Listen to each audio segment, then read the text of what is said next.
Hello, so quick update. Pretty good day. So moved a load of stuff out so I can get some space. So what I've done during the week and yesterday, so I've got all of the lining off the walls, got all of the rock wool insulation out, which the rats were absolutely loving. Same on the ceiling. Took all the ceiling down. Everywhere was just full of rats, I'm afraid. Found 3 dead bodies, so the poison worked.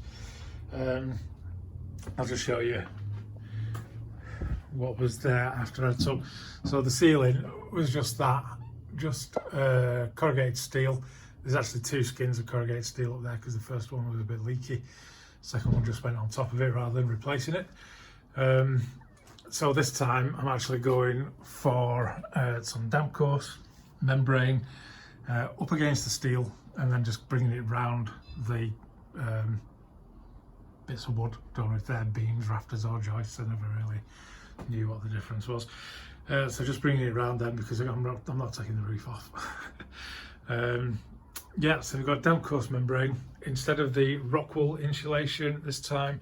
Going for hard polystyrene, so hopefully not quite as nest-like immediately as the other stuff was, and that along with filling in the gaps where the rats were coming in will hopefully cut down the attractiveness, also keeping what they were using as food in steel bins rather than plastic bags.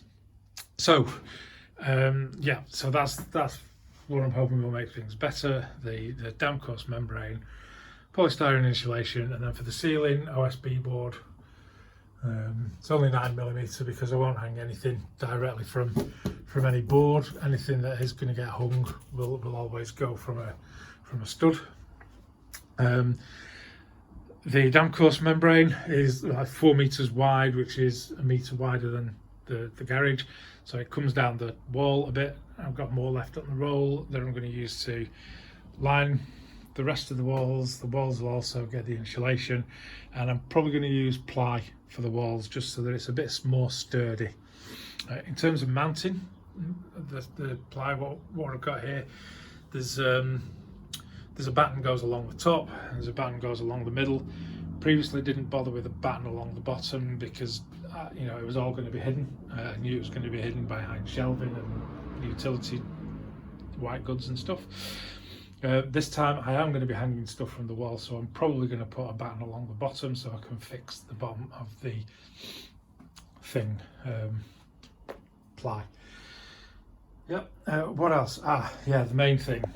So before starting on any of this, what I did during the week, I started during the week, cleaned all this out. It was like a rat's nest.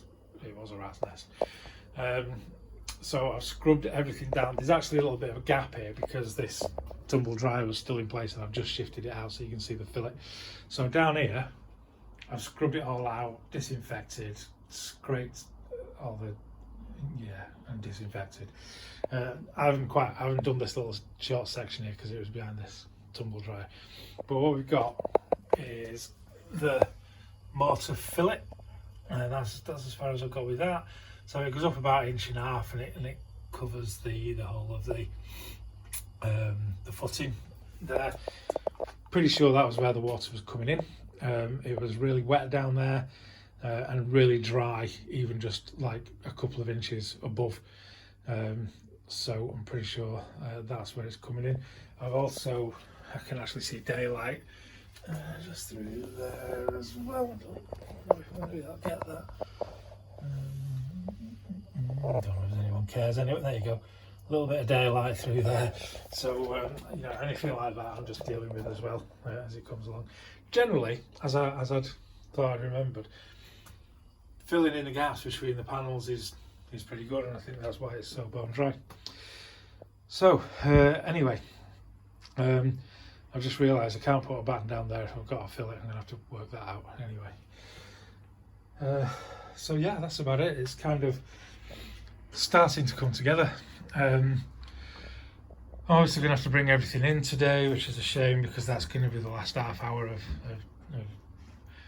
daylight, and then once everything's in, there's not going to be really much space to do any more work.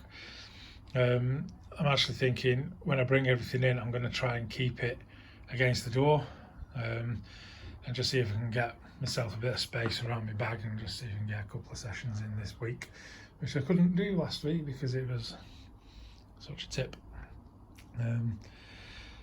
So anyway, yeah, it's starting to come together. I think there's probably a few weekends of work left to go before it's all sorted. I think I've decided on the flooring as well. I'll cover that next time. Okay, cheers.